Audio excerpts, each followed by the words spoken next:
Kalau tadi kita membahas pemirsa bagaimana kemudian isu PDIP ingin dicaplok atau diambil orang. Saat ini yang juga menerpa tubuh dari PDIP adalah angin kencang munculnya Kim Plus yang hingga malam hari ini semakin menguat pasca P3 resmi bergabung, bahkan tadi Partai Nasdem pun juga melakukan hal yang sama.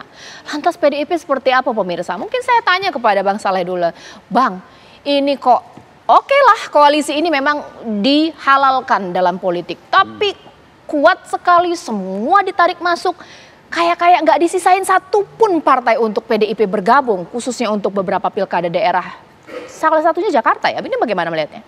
Jadi pertama begini, saya sebetulnya tesis saya itu sejak awal itu mengatakan bahwa pilkada itu adalah wahana rekonsiliasi anak bangsa.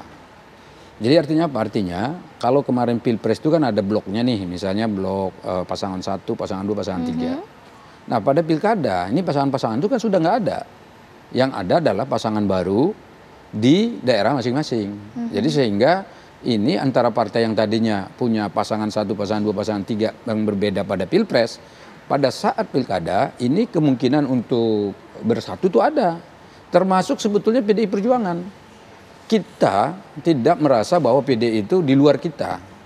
Faktanya ada di beberapa wilayah sekarang, beberapa daerah di mana PDI Perjuangan juga ikut bergabung dengan salah satu parpol yang ada di Koalisi Indonesia Maju. Jadi ini yang mesti harus ditekankan. Jadi kalau misalnya sekarang dikatakan, waduh ini PDI Perjuangan dikeroyok gitu. Kenapa PDI-nya tidak masuk sama kita aja sekalian? Ya. Seperti di Jakarta. Pertanyaannya mungkin nggak PDI Perjuangan masuk di Jakarta? Sangat mungkin begitu loh. Bukankah misalnya sekarang kita juga berharap bahwa Prabowo itu bisa bertemu dengan Ibu Megawati? Ya kan, sama-sama didudukkan sebagai tokoh bangsa. Jadi sehingga masyarakat kan bisa melihat, oh ini kita nggak ada masalah. Gitu loh. Nah sekarang kan begitu perbincangan yang saya ikutin dari awal tadi, ini kelihatannya kan nggak bisa ketemu, padahal sebetulnya sangat mungkin ketemu.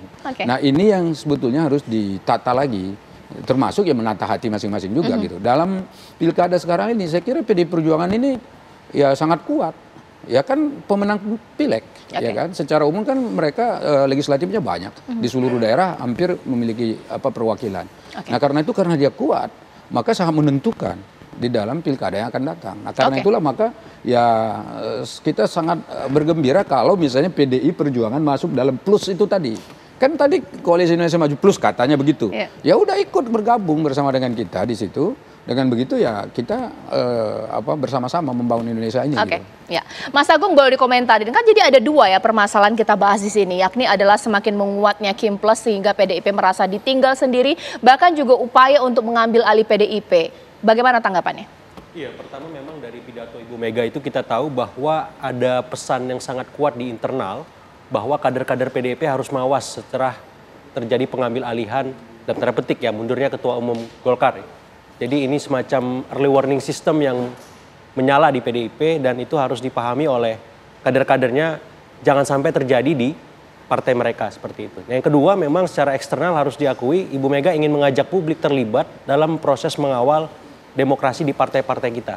Karena kalau tidak ini bisa berbahaya dalam konteks demokrasi secara keseluruhan. Dan yang kedua yang paling penting juga adalah bagaimana PDIP mengirimkan sinyal perlawanan apakah itu dalam konteks pilkada untuk memastikan 10 golden ticket di pilkada 10 provinsi yang mereka punya itu akan dihabiskan untuk melawan Kim Plus tadi.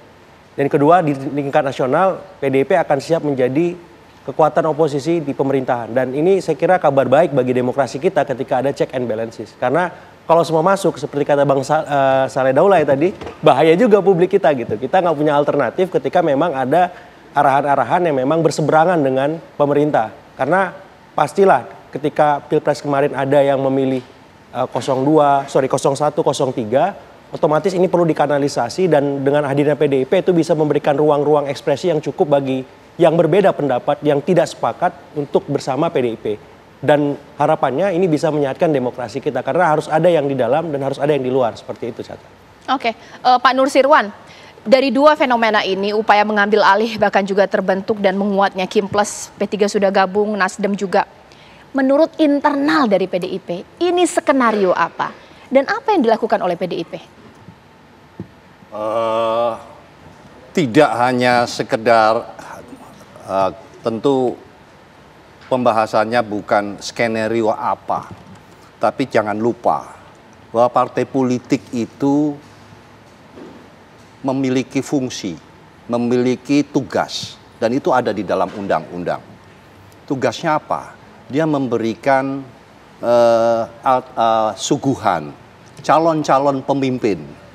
Jadi itu di samping tentu mengawal proses demokrasi seperti yang disampaikan oleh rekan kita Mas Agung tadi, juga tugas utamanya adalah menyodorkan, memberikan menerima aspirasi rakyat tentang calon-calon pemimpin di masing-masing daerah. Yeah. Jadi tentu kalau hanya elektoral tadi ya sudahlah kita berkumpul saja, nanti setelah itu inilah suguhannya kepada dimanapun di wilayah-wilayah di Indonesia yang besok akan pilkada. Tentunya tidak demikian. Jadi itu ada makna tugas-tugas partai politik.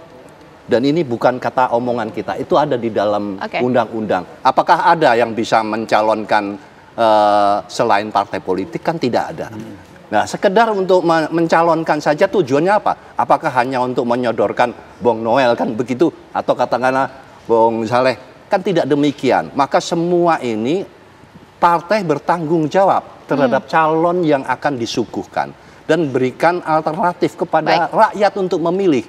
Nah, itulah, jadi terlepas dari soal besok yang disodorkan itu menang atau kalah, itu adalah menu atau katakanlah adalah suguhan atas aspirasi rakyat yang kita harus berikan kepada rakyat. Jadi kalau pragmatis dari sisi proses elektoral mungkin langkah-langkah praktis, langkah-langkah pendek yang memudahkan di dalam pembahasan-pembahasan, deal-deal atau katakanlah lobby-lobby, tapi tentu kami tidak berpikiran demikian. Jadi kita tetap harus dengan kondisi apapun, sekali lagi kami katakan, dengan kondisi apapun, sesulit apapun, kita harus tetap berfungsi untuk menjaga, mengawal demokrasi. Itu yang pertama. Yang kedua juga menyerap aspirasi, maunya rakyat itu bagaimana.